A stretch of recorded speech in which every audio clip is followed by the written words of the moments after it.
Day അല്ലേ, ഓണത്തിന് ഒരു ദിവസം കൂടി. അപ്പം അതിന് ഉത്രാടം. ഇനി നമുക്ക് വെജിറ്റബിളൊക്കെ ഇതേപോലെ കട്ട് ചെയ്ത് വെച്ചാൽ സദ്യ ഈസി ആയിട്ട് ഒരുക്കാം. നമ്മൾ ഓൾറെഡി ഉപ്പേരി, ചക്കവെട്ടി, ബോളി കണ്ടു. ഇത് ഫ്രീസറിൽ ഞാൻ വെച്ചിരുന്നത്. കളിയോടക്കൊക്കെ ഉണ്ടാക്കി വെച്ചിട്ടുണ്ട്. പിന്നെ പഴപ്പുളിശ്ശേരി. ഉത്രാടത്തിന് നമുക്ക് വെജിറ്റബിളൊക്കെ കട്ട് ചെയ്ത് പച്ചടി കിച്ചടിയൊക്കെ ഒരു ഹാഫ് കുക്കൊക്കെ ചെയ്ത് വെക്കാം കേട്ടോ. അങ്ങനെ ചെയ്താൽ സദ്യ ഈസി ആയിട്ട്. ഇതൊരു പപ്പായ പച്ചടിക്ക് വേണ്ടിയിട്ട് അതുപോലെ കട്ട്. പിന്നെ പൈനാപ്പിൾ പച്ചടിക്ക് വേണ്ടി കട്ട് ചെയ്തൊക്കെ വെച്ചു. പച്ചടിക്ക് നമുക്ക് കട്ട് ചെയ്തിട്ട് കുറച്ച് ടർമറിക് പൗഡർ ഒക്കെ ഇട്ട് കുക്ക് ചെയ്ത് വെക്കാം. ഇത് ഏത്തപ്പഴ പച്ചടിക്ക. അത് ഇതുപോലെ കട്ട് ചെയ്തിട്ട് കുറച്ച് ടർമറിക് പൗഡർ ഒക്കെ ഇട്ട് ഒരു ഹാഫ് കുക്ക് ചെയ്ത് വെക്കാം. അതായത് പപ്പായ പച്ചടി, പൈനാപ്പിൾ പച്ചടി, ഏത്തപ്പഴ പച്ചടി എല്ലാം ഇതേപോലെ ഒന്ന് കുക്ക് ചെയ്ത് വെച്ചാൽ ഓണത്തിന് നമുക്ക് അരപ്പ് അരച്ച് ചേർത്താൽ മതി കേട്ടോ.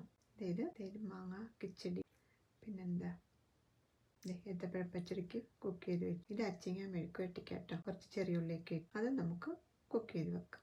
ഇതൊക്കെ കുക്ക് ചെയ്ത് വന്നിട്ടുണ്ട്. പച്ചടിയല്ല, പപ്പായ പച്ചടി. ഇത് കൂട്ടുകറിക്ക് വേണ്ടിയിട്ട് എടുത്ത് വെച്ചിരിക്കുന്നത്. അതുപോലെ കൂട്ടുകറിക്ക് വേണ്ടിയുള്ള കടലയൊക്കെ നമുക്ക് നേരത്തെ കുക്ക് ചെയ്ത് വെക്കാം. ഇത് മത്തങ്ങ എരിശ്ശേരി, അതും ഇതേപോലെ അരിഞ്ഞ് ഒരു പകുതി കുക്ക് ചെയ്തൊക്കെ വെച്ചാൽ മതി. ഇത് ഓലന് വേണ്ടിയുള്ള പയറും ഒക്കെ ഞാൻ കുക്ക് ചെയ്ത് വെച്ചു കേട്ടോ. അപ്പം നമുക്ക് എളുപ്പത്തിൽ ഉണ്ടാക്കാം. അതുപോലെ പായസത്തിൻ്റെ ആയാലും കടലപ്പരിപ്പ് പായസത്തിന് അത് ഞാൻ നേരത്തെ കുക്ക് ചെയ്ത് വെച്ച് പാലടയ്ക്കുള്ള അട. ഇത് അടപ്രഥമനുള്ള അട. പിന്നെ അതിന് വേണ്ടിയിട്ടുള്ള ശർക്കരയൊക്കെ ഉരുക്കി നേരത്തെ വെച്ചിട്ടുണ്ട് കേട്ടോ. ഓണത്തിന് നമുക്ക് ഒത്തിരി ജോലിയൊന്നും ചെയ്യേണ്ടി വരില്ല. കടലപ്പരിപ്പിനും അടപ്രഥമനും വേണ്ടിയുള്ള ശർക്കര കേട്ടോ. കടലപ്പരിപ്പ് കുക്ക് ചെയ്ത് വെച്ചു. 4 തരം പായസത്തിനുള്ളതും റെഡിയായിട്ടിരിക്കും. കടലപ്പരിപ്പ്, പാലട, അടപ്രഥമൻ, പിന്നെ സേമിയ. അത് നാളെ ഉണ്ടാക്കുള്ളൂ കേട്ടോ. ഇതെല്ലാം കുക്ക് ചെയ്ത് വെച്ചു. സേമിയക്ക് ഇതാണ് ഞാൻ എടുത്തിരിക്കുന്ന വെർമിസെല്ലി. നല്ല തിന്നായിട്ടുള്ള വെർമിസെല്ലി കേട്ടോ. പാലടയുടെ അട കുക്ക് ചെയ്ത് വെച്ചതാട്ടോ. അടപ്രഥമനുള്ള അട ഇതേപോലെ എടുത്തിട്ട് ചെറുതായിട്ടൊന്ന് ബ്രേക്ക് ചെയ്ത് കുക്ക് ചെയ്ത് വെച്ചിരുന്നാൽ നമുക്ക് തിരുവോണത്തിൻ്റെ അന്ന് പായസം ഉണ്ടാക്കും. ക്യാബേജ് തോരനും പിന്നെ സ്റ്റൂവും നാളെ ഉണ്ടാക്കുന്നുള്ളൂ കേട്ടോ. പിന്നെ അതുപോലെ പരിപ്പും സാമ്പാറും ഒക്കെ നാളെ ഉള്ളൂ കേട്ടോ. ഇത് അവിയലിനും സാമ്പാറിനും ഒക്കെ കട്ട് ചെയ്ത് വെച്ചിരിക്കും. പിന്നെ നമ്മൾ ഓൾറെഡി ഉണ്ടാക്കി വെച്ച സാധനങ്ങളുടെ പഴപ്പുളിശ്ശേരി, ബനാന ചിപ്സ്, ഉപ്പേരി, പിന്നെ പിക്കിളുകളല്ലേ അല്ലേ.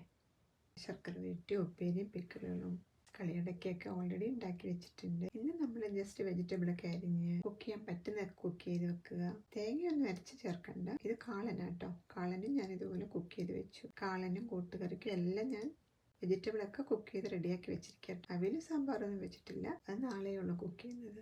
ഓൾമോസ്റ്റ് എല്ലാം റെഡിയായിട്ടിരിക്കുക. നമ്മുടെ മാങ്ങാപ്പിൽ ഇത് അവിയലിന് അരിഞ്ഞ് വെച്ചിരിക്കുന്നത്. പിന്നെ ഇത് ഇഞ്ചിപ്പുളി, മുളകപ്പുളി, നാരങ്ങ, പിന്നെ പുളിയിഞ്ചി ഒക്കെ റെഡിയായിട്ടിരിക്കുക അല്ലേ. അപ്പോൾ ഇതൊക്കെ കൂട്ടി നമുക്കൊരു അടിപൊളി ഓണസദ്യ തയ്യാറാക്കിയെടുക്കാം. അപ്പോൾ എല്ലാവരും ഇതൊക്കെ ഒന്ന് ട്രൈ ചെയ്ത് നോക്കൂ. അപ്പോൾ എല്ലാവർക്കും ഹാപ്പി ഓണം.